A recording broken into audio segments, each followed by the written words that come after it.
Hi guys, so for this video we will be talking about sliding bearings and lubricants. So the word bearing comes from what is applied to a machine or structure, which usually refers to contact surfaces to which a load is transmitted, which basically means that in a machine or structure where we apply load, like a bearing is required for it to be in contact with surfaces.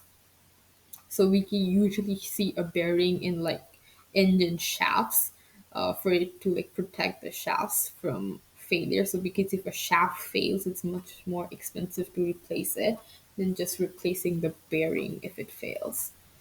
So then we look into lubricants. So lubricants are basically used to minimize friction between surfaces. For example, of lubricants can be oils or greases, and lubricants can be of both forms in liquids and in gases. But we're going to talk about liquid lubricants over here. These are some of the additives that are necessary in lubricants because this increases the efficiency and productivity of like lubricants. Here, for example, oxidation inhibitors are used to like resist oxidation at high temperatures because lubricants are used in like engine shaft which function is really in really high temperature. And also viscosity is really important for lubrication. Thus like Viscosity index improvers are necessary for efficiency of oil-based lubricants. And also, greases are also a type of liquid lubricant, but they don't move. They're usually stable, and they're also cheaper comparatively because if we use oil constantly or continuously, it's very costly compared to using grease. Moving on to types of sliding bearings, there are two types of sliding bearings. One is journal and the other is thrust bearings. So sliding bearings are required for like direct sliding of the load carrying member. So the main member that carries the load, it's easier.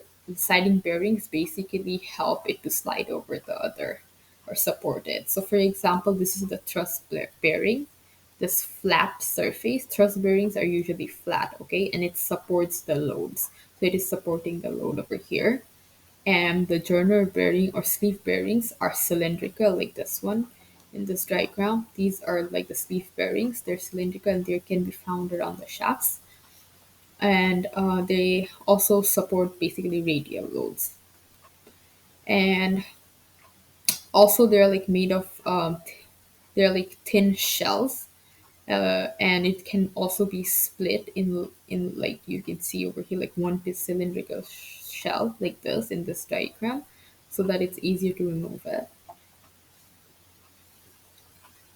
And then we move on to types of lubrication. There are three types of lubrication.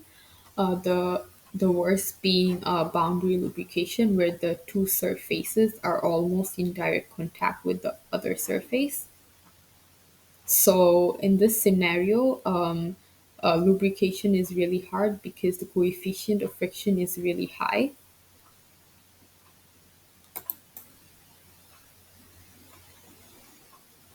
Secondly, the mixed film lubrication. Here, the it is mild surface where it's not as bad as the boundary condition. Uh, the surface where in this one is mild, and the two surfaces are like a little bit less in direct contact compared to the boundary one. And the hydrodynamic lubrication is where the surfaces are never in direct contact. It is only in contact with the lube, like the lube that flows over here, the lubricant is only in contact with the surface.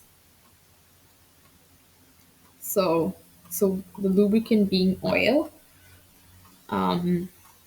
that's about it. And the it is the surface where does not occur in hydrodynamic.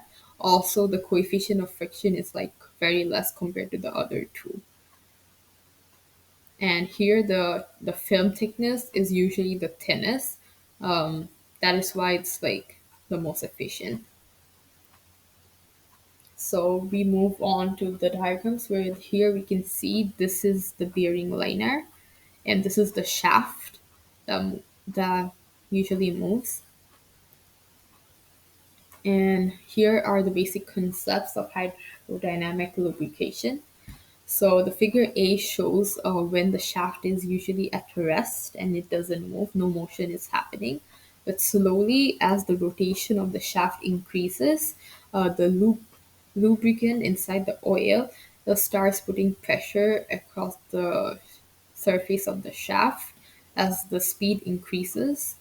This causes, at a certain speed, the lubricant to apply enough pressure to the shaft, which causes the shaft to float, as we can see in this diagram for fast rotation. So when the shaft is rotating very fast, the oil flow causes enough pressure for the shaft to start floating, as you can see over here.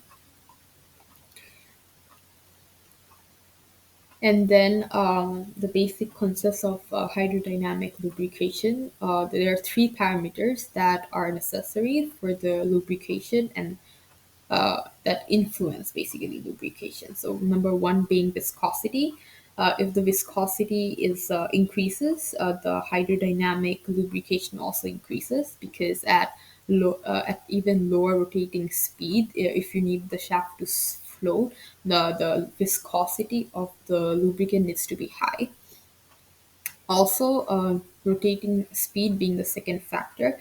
As we can see in this diagram, like the speed at which the shaft rotates is very important to put enough pressure on the shaft for it to float.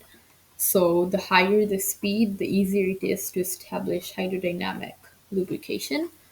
Thirdly, bearing unit load. So bearing unit load refers to this diagram. As we can see that there's a weight, that the shaft weight that is being applied on this platform. So this platform has a specific area, which is length being this length and width being this length. So bearing unit, so here as we can see, bearing unit load refers to the weight of the shaft divided by the area, which is the length and the width of the platform. Okay, so weight divided by length and the width. So that is the definition of bearing unit load. So it is necessary because the smaller the bearing load is, the lower the N is. And the viscosity needed to float is also lower. So if the load is more, it is easier for the shaft to float because it will automatically apply more pressure. And and lastly, we're going to talk about hydrodynamic lubrication and how to achieve it. Um, to achieve hydrodynamic lubrication, it is necessary to have like relative motion of the surfaces. Like the surfaces need to be in contact with the lubricant. Also, the shaft needs to be moving, and also the presence of a lubricant is very essential, or being it oil, grease, or any other form of lubrication. And wedging action is also necessary, which being shaft eccentricity.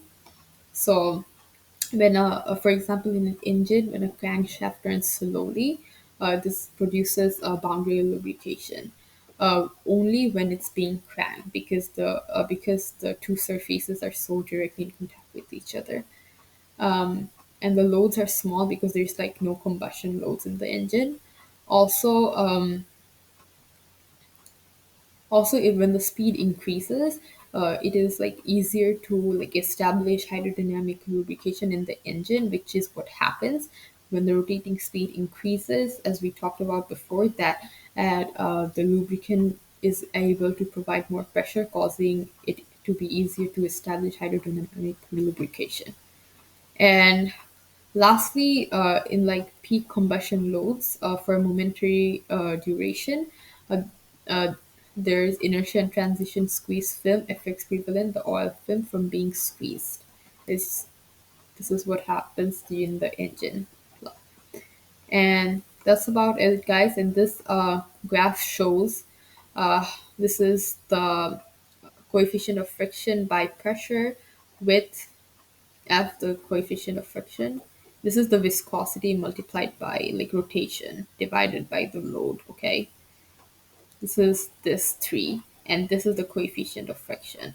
So this is just shows like with how much increase of coefficient of friction, the viscosity, rotating speed by the pressure matters in this diagram, as you can see. And that's about it. Thank you.